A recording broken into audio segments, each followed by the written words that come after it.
Here is one of a series of talks by spiritual leader Lola McDowell Lee, spanning 2 decades from the early 70s through the 90s. Lola was a Zen Roshi, whose Rinzai lineage included Dr. Henry Platov and renowned Zen master Shigetsu Sasaki. Lola was a religious scholar as well as an ordained Christian minister. While the talks are focused mainly on Zen and Buddhism, Lola drew on many spiritual traditions, including those of Jesus, Plato, Lao Tzu, the Hindu Vedas, Meister Eckhart, and Gurdjieff.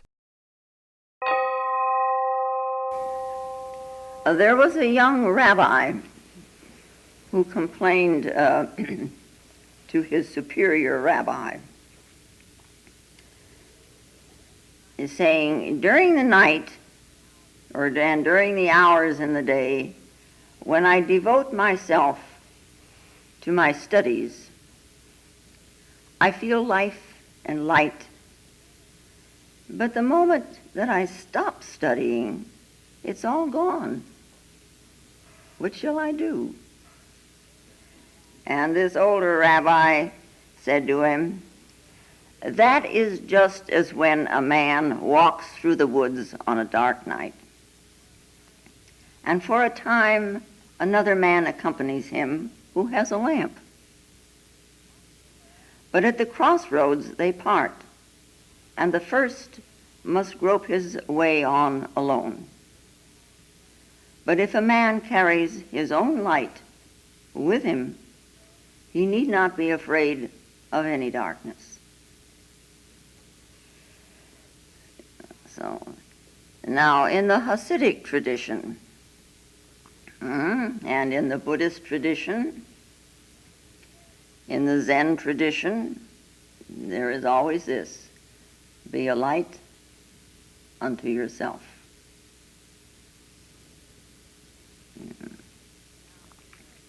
Now in the Zen thing, which some people regard as a kind of a head trip, is very intellectual, mental, and it is more mental than it is emotional. And after all, in the Zen thing, there is the avatamsaka, with this tremendous analysis of things, from which we have in this country, general semantics. So there are intellectuals that turn to Zen. Orthodox Judaism we sometimes consider as being rather emotional this day and age. There's this weeping and there's wailing, and at the Wailing Wall, and they're all standing there crying and beating on the wall and all this sort of thing, huh? And, as so with the religions of the Middle East, they are an emotional people, And I've told you before about this friend of mine that she went to, she was a German Jew, and she went to the Middle East, and she dressed as an Arab, and went to some of their religious services.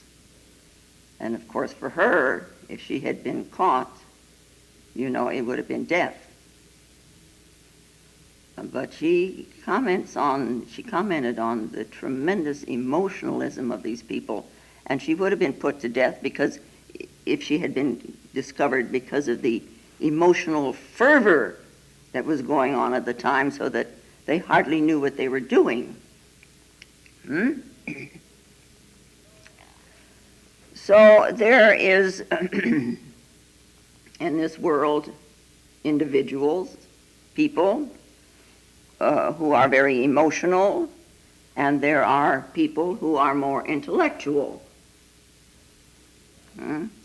And both kinds of people, they begin to look around for a religious vehicle that will accommodate them.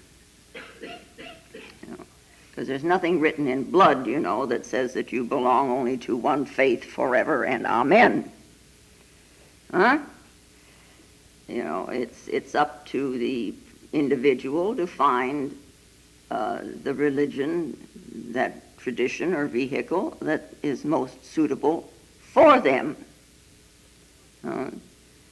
Something that suits your mental capabilities and your emotional outlook. And one doesn't stay with something just because one is born into it. If you're going to do that, why, it's like you cover yourself with a blanket. You smother yourself, maybe. Because if you're just accepting it because your parents were in it or something, how can you be yourself? You're covering yourself over with a doctrine that maybe you don't even understand and maybe have no desire to understand. It's just that you're there. And everyone should have religion in his or her life. Everyone should have a way into himself or herself. And that's religion. And now also in Christian Science, which is also regarded as mental rather than emotional, as in the Zen, which I've already explained. Zen is intellectual until you begin the meditation. Then emotion and intellect goes by the way. But in these groups, we find intellectually oriented people and a great number of Jewish people. I have read somewhere that in San Francisco, 50% of the Jewish people are in Zen. And in Los Angeles, 33% of the Jewish people are in Zen. Isn't that interesting? I mean, it's where they're not satisfied with what they have. They look around and into Zen. Yeah. As I understand it, within the Jewish tradition, there is the Orthodox and the Hasidic. And in the Orthodox, we have my pronunciation of Hebrew words is pretty bad. It's as bad as it is my pronunciation of the Indian words, The Ashkenazim, that's the German Jews, and the Sephardic are the Spanish Jews. So you would be out of the Ashkenazic, and you are also, okay? You're not from Spain or Portugal or anywhere around there. Okay. And now, the Hasidic sect. It developed somewhere around between 300 BC and 175 BC. And it came about because there were those who felt that the Hellenistic traditions were beginning to have too much influence over the Jewish people, and that they were turning from their own culture and from this rigidity in their beliefs, that boom, boom, boom, boom, boom, boom. Yeah. And when Simon, you understand my, that's nice. When Simon the Just was high priest of Judea, the Jews became divided. Those who were for the very strict traditions and those who were for change. So we have what we call then the Orthodox and the Hasidic. And when Antiochus IV decreed that the Jews should eat the flesh of swine, it was the Hasidic sect, because they became the rigid ones, and they were not for any change. it was this group of people that led the resistance, death rather than violate any law.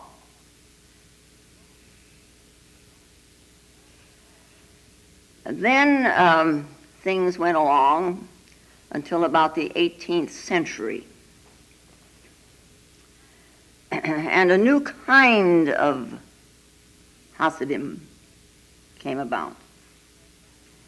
And this was led by a man named Baal Shem Tov, which means something like the good master of the divine name. And it started in Eastern and Central Europe. And the intellectuals living in that day, mostly the German Jews, were opposed to this new view, calling it emotional. You see, the thing just switched around altogether. And the common man then would no longer come to the rabbi for the interpretation of the Talmud, but they were going to find it in themselves. This is what they were after. And this new Hasidic faith stressed meditation, prayer and meditation, and their meditation was on not. You know, and what they were looking for, somebody said, was a kind of a Jewish satori. Huh? And so they had this thing that they now favored joy. Joy should be in your life, in contrast to that, all that agonizing history that had gone on before, all this sadness and all this sorrow. Now it should be joy. Everybody, have joy, be joyous. And they said, if you don't get any joy out of this life, how can you expect any happiness in the next? So have a joy. Okay? The joy and the laughter and the humor and the being what you are. This was then the new, the Hasidic. And Martin Buber,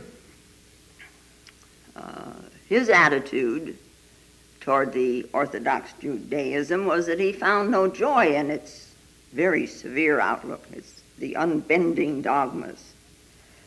And he objected to the mechanical rituals. See? So this mystical Hasidim excited him. Hasidim, by the way, was originally Hasidian, which means pious. Hasidian. Now, in this new attitude,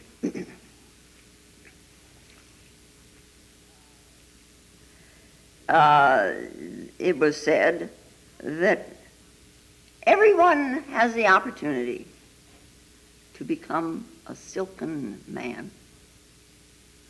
Everyone has the opportunity to be learned, to be godly, to be virtuous. And they called that the silken man. And the dreams of these people at that time in Europe was to establish the kingdom of heaven actually, practically, they said, on this earth, not just in heaven. Not only that, it was to be, always to be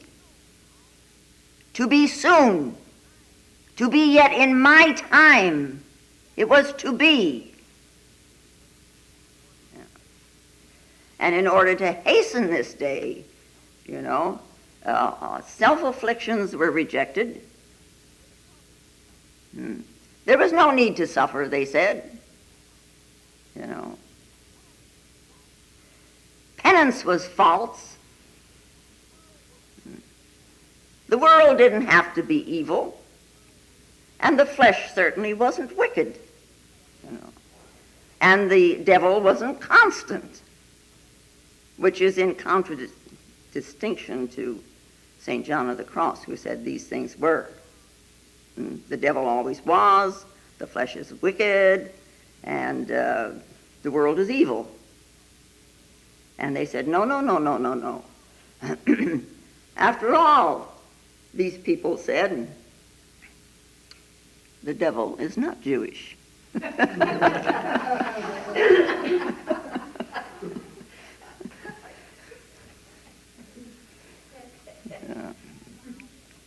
So it came about that the Hasidim came to be called Jewish joy. See? It was a way that combined intent, and their word for it is kavana, and it's spelled several ways. It's K-A-V-A-N-A, K-A-V-V-A-N-A, K-A-W-W-A-N-A, K-A-W-A-N-A. Kavana means intent, your intent about the thing. The intent of the meditation. And to be filled with love instead of fear. And they believe that there is a spiritual nature in all things. See? The human functions, such as eating and drinking and bathing and sleeping and dancing and the act of love, all to be considered as most sublime action, because all is done in the service of the Lord. So they traded sorrow for joy. But the joy also required a trade. Now, because you have traded the sorrow for joy, you must now contribute to the world enthusiasm. When you have received this joy, then the love, the compassion should flow back into the world toward all things. This is then the service. The kavana is the intent, and the service is avodah.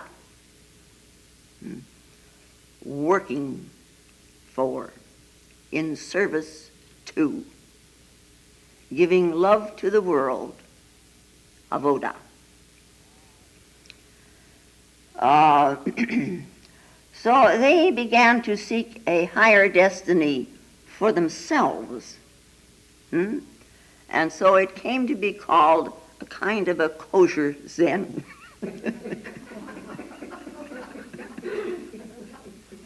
So we have Jewish joy and kosher Zen. Yeah. But it also, like Zen, no compromise. No compromise. That the sorrow and the pessimism that had attached itself to the Jews had to be left behind. As one person said, I think it was Kaplan, I have only to open a book of Jewish history. What is called Jewish history is one long contemplation of Jewish misfortune. Yeah. So the Hasidics fled from this. They fled from pain and misfortune, and they wanted instead joy. So instead of now having this stress on performance, how you do your rituals and what you say, and on a fixed form, which is after all outwardly bent, the Hasidic brought in this struggle for an inner life. And, in this doctrine of kavana, the intent. And now it also means concentration, it means devotion, it means purpose, it means right spirit, it means pondering, and it means meditation, and it means mystery. Chavana. After all, they said, the foundation of all religious performance rests in the inner intent of the heart, the kavana.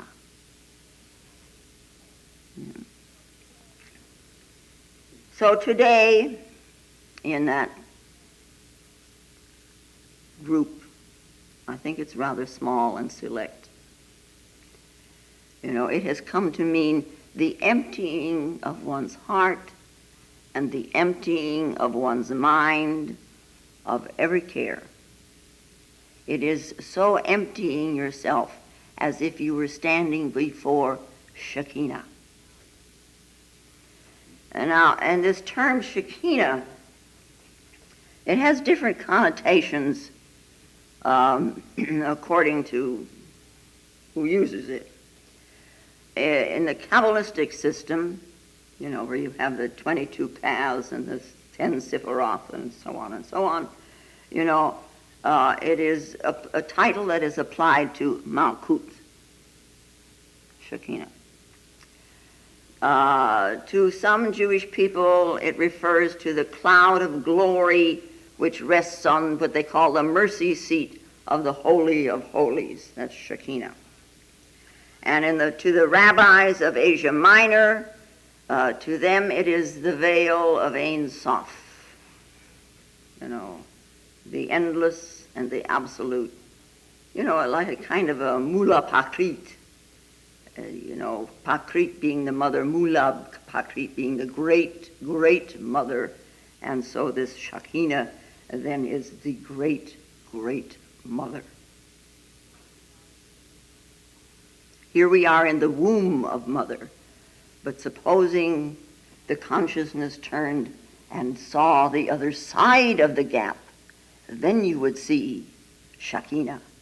You would see Mula Pakrit. On this side you see Pakrit. Yeah? So that an individual who is seeking this Shekinah should be in a state of reverence, this kavana, at the beginning of meditation. And one shouldn't rush through it as if one were only glad to have it over with. There should be this intent. And so they say pray and meditate with kavana, this intent, this right intent. You're on the Noble Eightfold Path, huh? Right intent. Yeah. And you're supposed to refrain from conversation for an hour before meditation. And of course, you refrain from conversation for an hour after meditation. So you don't fit. That hour should be filled with humility, with humbleness. You have been to the place of the Most High. You have in that hour of meditation taken your refuge. Yeah. So, now when man, long time ago, for the first time a man ever said I, can you imagine how long ago that must have been? For the first time he ever said I. There was a time when the word was not in the vocabulary at all, and he was being tribal. He would say, we're going to do this, and we're going to do that. Because whatever he did, the tribe did also, because he wasn't separate from it. And then out of that came me.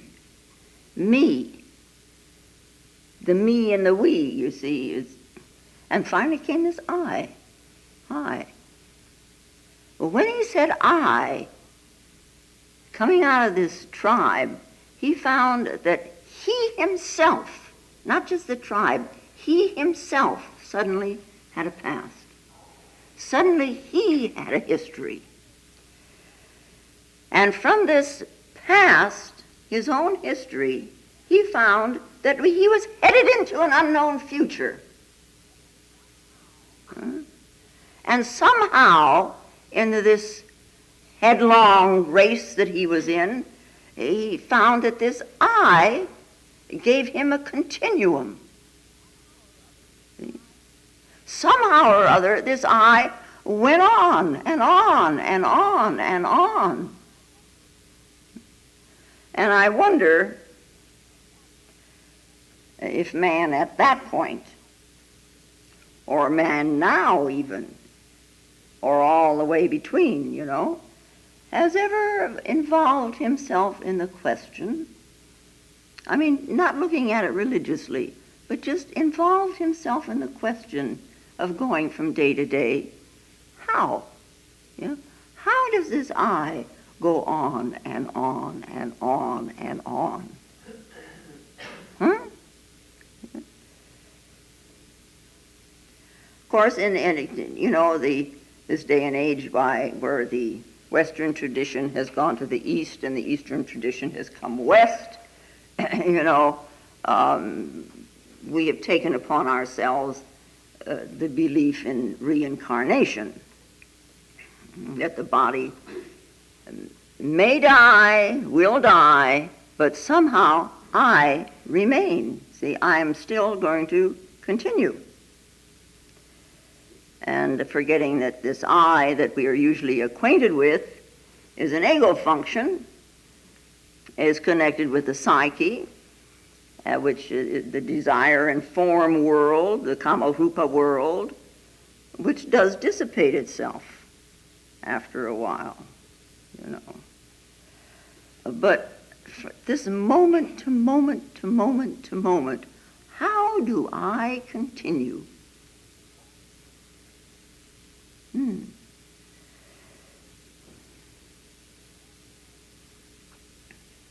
Now that man that stepped out of this dark cave so long ago with this new word, this new term, I,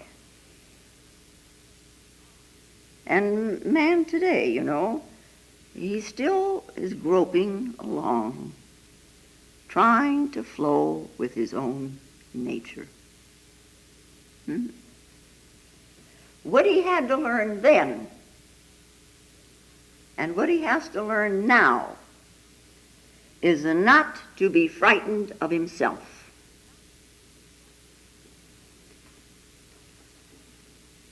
Not to be frightened of what he thinks,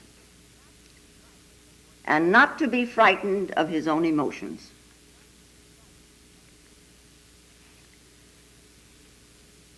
Tall order, isn't it?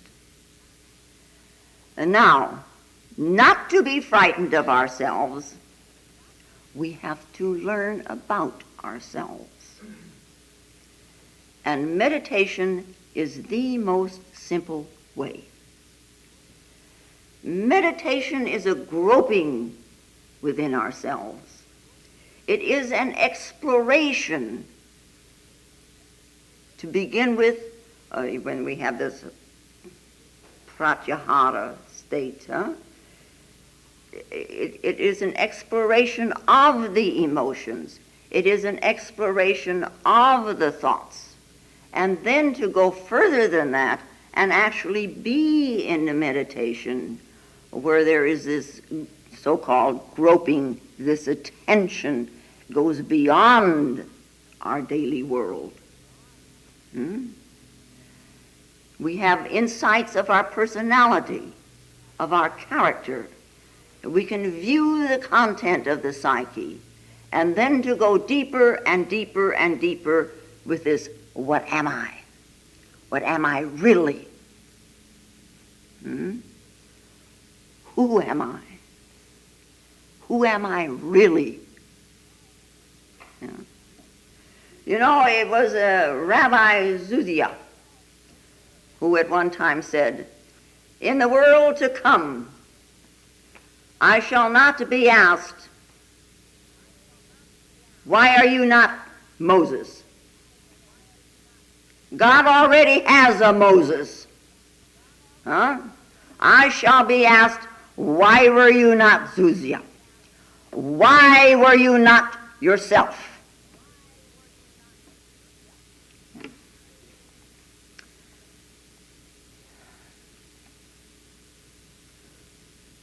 we begin to look.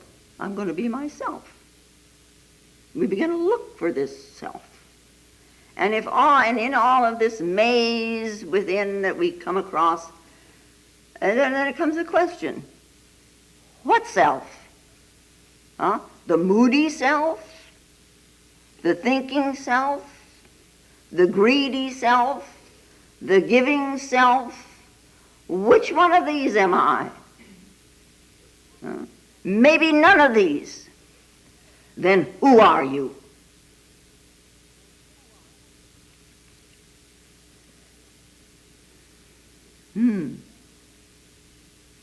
You know, meditation is this process of digging into oneself, looking for this secret self. There is, you know, it's like a furtive, a little something that woos us, as it were. It beckons us like a kind of a will-o'-the-wisp, you know, like a little light that dances out there somewhere and says, come on, huh? And it peeks out now and then from behind something, you know. And when we go to grasp it, we find that it was not willing to be recognized. It's elusive. It avoids us. But somehow it's always present. Not quite available, but by golly, it's sure there. So, and we sit, and it's a method of taking off. It's like peeling an onion, one layer and one layer and one layer. And times can be a very painful defoliation, huh? Like the leaves in autumn falling from a tree, you know. And finally, you know, all the leaves are gone come winter time, and the tree stands there bare and naked like a Bodhi tree, huh? Yeah, in an empty sky. You know, Rilke said it, you know. Go out into the evening, leaving your room, of which you know each bit. Your house is the last before the infinite, whoever you are. Then with your eyes that wearily scarce lift themselves from the worn-out doorstone, slowly you raise a shadowy black tree and fix it on the sky, slender, alone. And du hast die Welt gemacht, you know, and you have made the world. And it shall grow and ripen as the word unspoken still. When you have grasped its meaning with your will, then tenderly your eyes will let it go. And he called that initiation.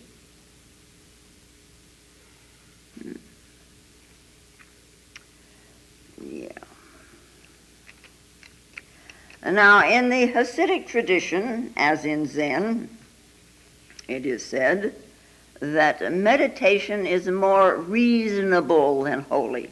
Do not regard meditation as something holy, even though you're taking refuge. It is a form, though, of using the mind and the body, the whole body, in a kind of an unspoken prayer. See, this is that kavana. In this meditation, God is not mentioned. God is not involved. You are after you.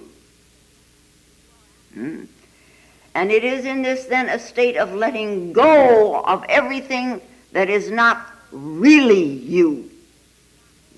The mind is emptied. The heart is emptied. And that which remains, awareness. Awareness has no barriers. And it then responds to the inner one who knows. You know? And now, when the Hasidim individual begins to meditate or begins to pray, he starts with a word, Shema. Easier to say Shema. Shema. Huh? And it's in the book of Deuteronomy. Listen. Listen when you listen. Of course, in the newer versions of the Bible, they've changed that and they say, hearken diligently. But in the Jewish form, it is, listen. Will you listen?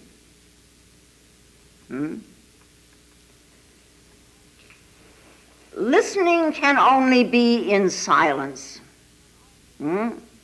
Silence of the mind. We do have a silence of communicating in which we listen to what the other one has to say. And if you're listening, your mind is out of the way so that you can listen.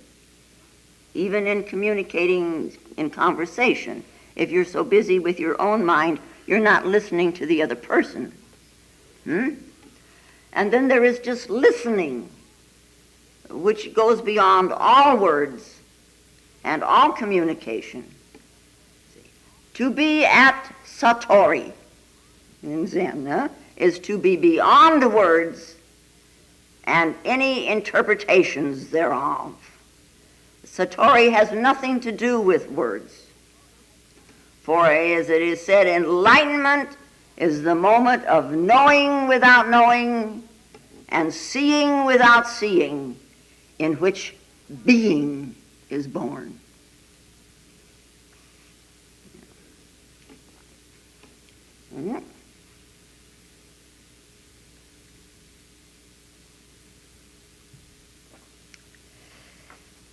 Now, there's nothing mysterious about meditation.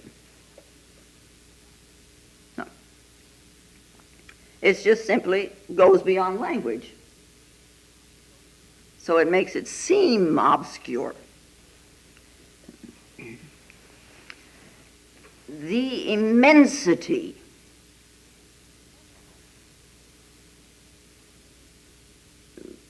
the vastness, the immensity of Zen silence.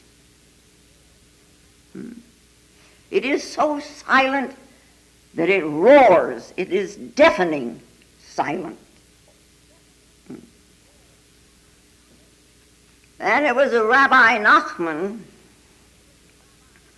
who said that when you totally give all of yourself, you become empty and silent. And when you become silent and empty, you become a vessel for the light. A cup.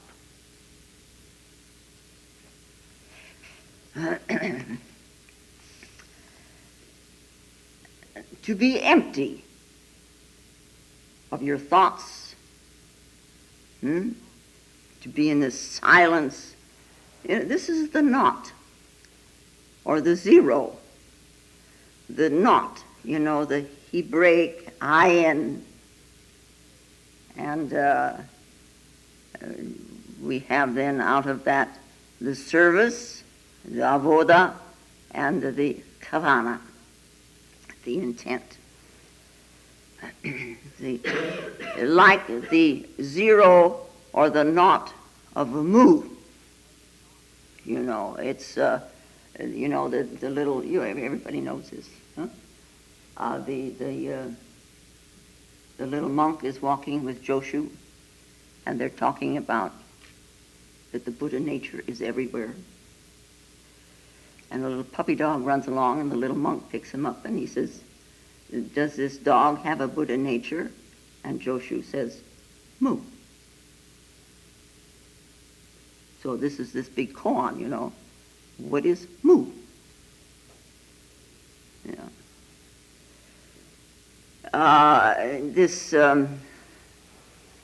ayin of the Hasidim and the mu of Joshu are similar. And in Zen we have what is called the great death, or the tai shi, where in this state the ego is replaced by the true self, by being. And the concept of self-extinction in the Hasidic tradition are very similar, or at least this is what I'm told. Both deal with ego elimination.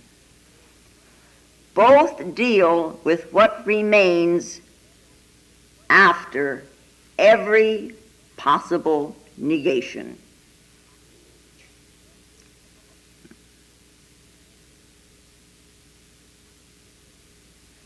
So this Hasidic thing is seeking something more than how to be righteous and virtuous in this life. They're seeking for this higher spirituality.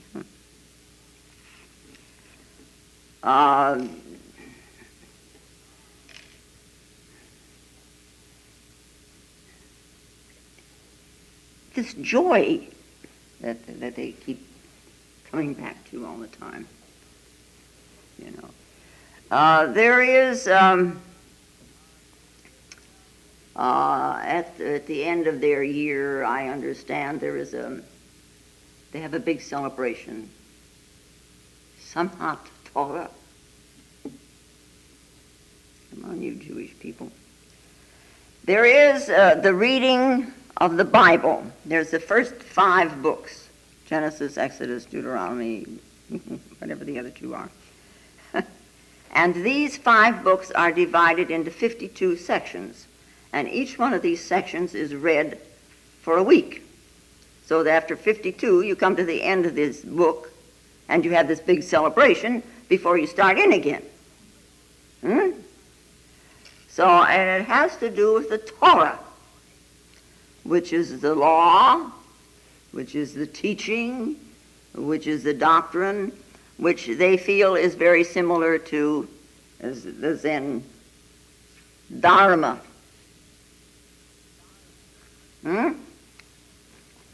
Anyway, at this celebration that they have, this Simchat Torah, everybody gets a scroll representing the Torah, and they have this, they dance around the synagogue. Everybody's full of joy, you know. It's a big celebration. And this one man went there, and he was very surprised that all this dancing around, they stop every once in a while, and they would drink wine or brandy. They'd take a sip. You've been to one of these? He's shaking his head, yeah. Okay, so everybody goes around dancing. And this man asks him, you know, you claim to be religious. What's with this drinking brandy, you know? And no matter you feel good, you're... Huh? So this man answered him, and he said, well, brandy brings joy, but it is the joy that is intoxicating.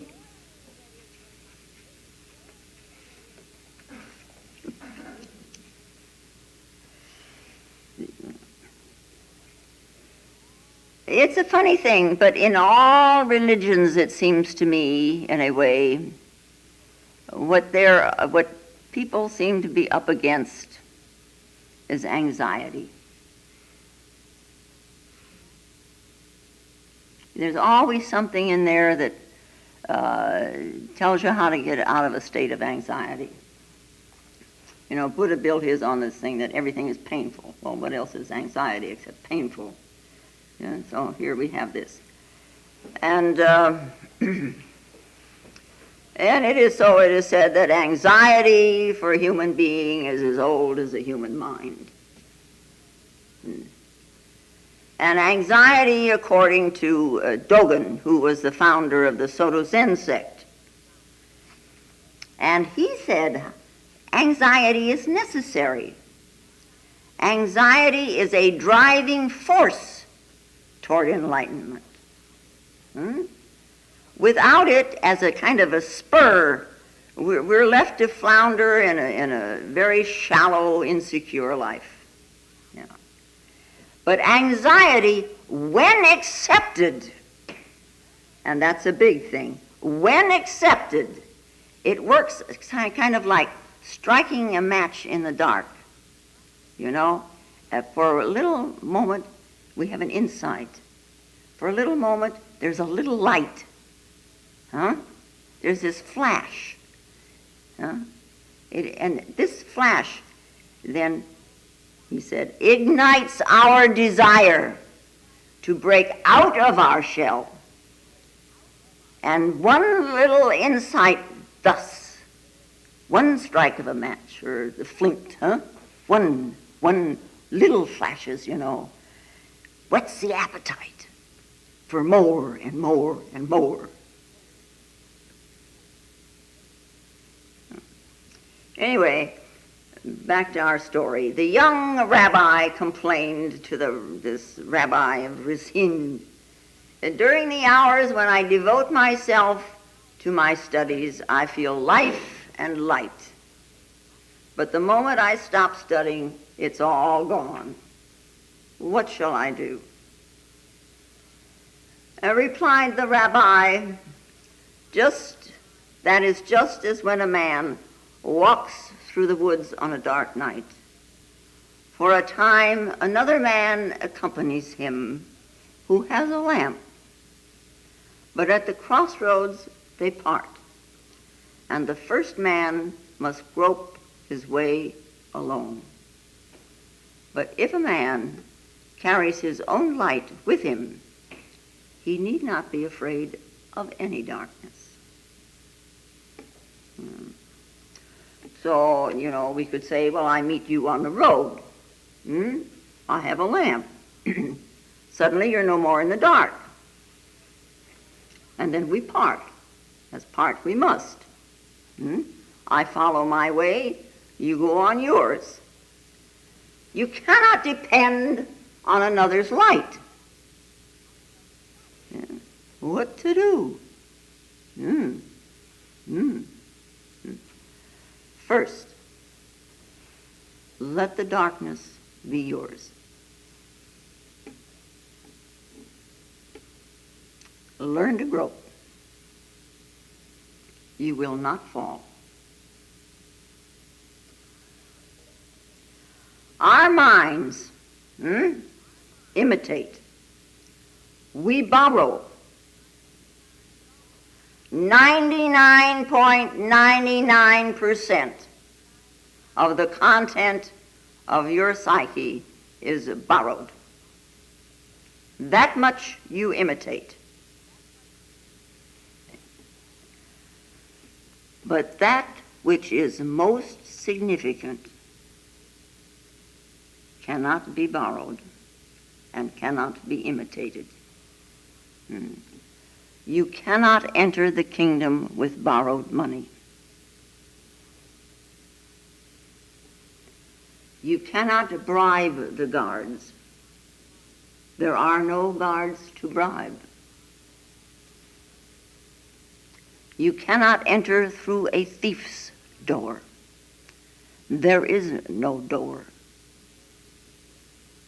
There is only what is called a gateless gate. You have to do the walking. But through your walking, it is your path. It is your way. Ready-made paths don't suffice. Borrowed paths will not let you through. You must walk your way. So you grope in the darkness, and you move within, and you will come finally to an inner, what is called an inner emptiness. It is a gap.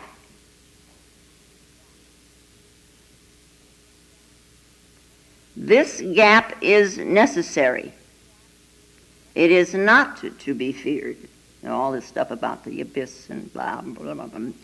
It is necessary and it is not to be feared.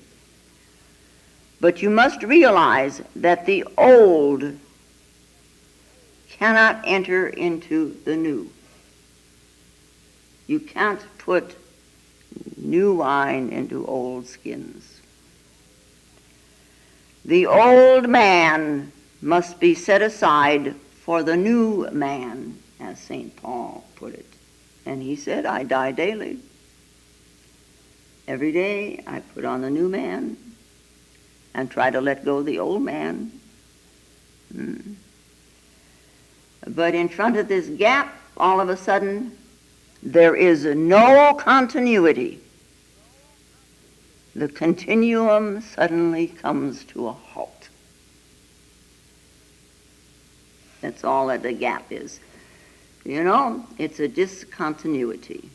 There is a gap. There is a jump. There is a leap. And then the new man, the Son of God.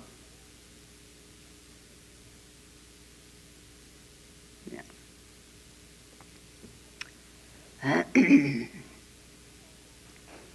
This whole world need not be filled with light, heaven, on earth.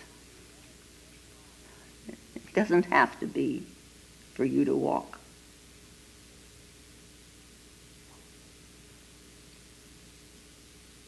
Just your own heart. A little bitty flame. That's good enough to start, huh? Yeah.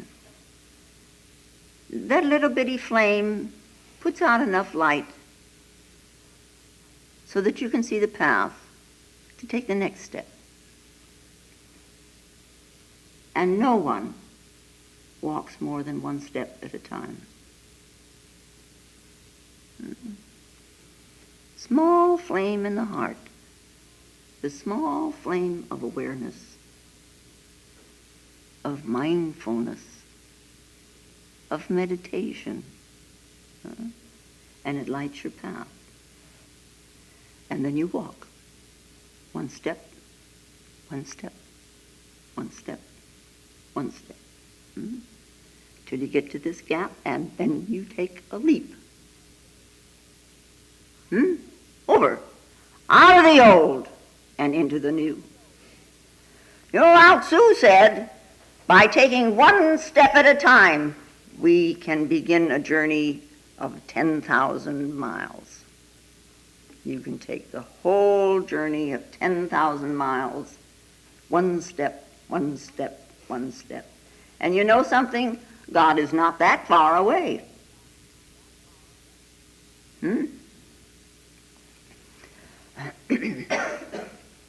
the Isha, I think this is a potpourri. In the Isha Upanishad, we find this one unmoving that is swifter than mind, that the gods reach not, for it progresses ever in front. That standing passes beyond others as they run.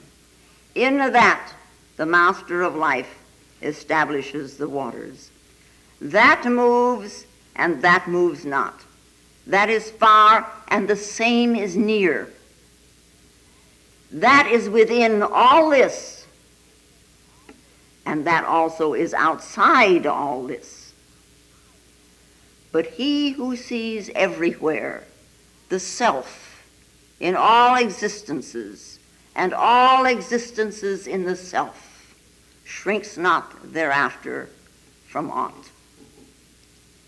He in whom it is the self-being that has become all existences that are becomings, for he has the perfect knowledge. How shall he be deluded? Whence shall he have grief, who sees everywhere sameness? It is he that has gone abroad. That which is bright, bodiless, without scar of imperfection, without sinews, pure, unpierced by evil. The seer, the thinker, the one who becomes everywhere, the self-existent, has ordered objects perfectly according to their nature from years sempiternal. Right this moment, what surrounds you? Right this moment, what beats within you? Right this moment, what is talking? Right this moment, what is listening? God is everywhere. It is he that has gone abroad. Somewhere a tree, somewhere a flower, somewhere a river, somewhere a bird, somewhere a rock, somewhere you and somewhere me. Religion is a revelation. It is insight.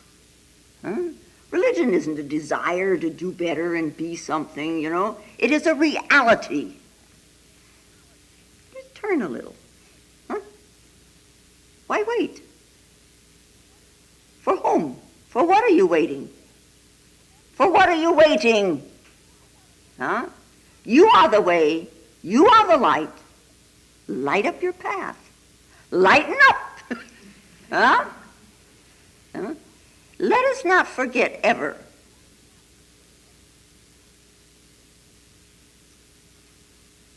we are endowed with a very rare and a very precious consciousness. This is your opportunity to know it of itself. Why wait?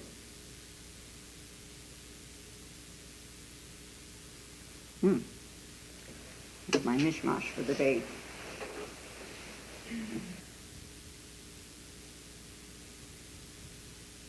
And now, may the peace and the power that passeth all understanding hold us and keep us in the love of the Christed consciousness while we are seemingly separate one from another. And I do thank you very much. If you find Lola's talks valuable, more will be posted in weeks to come.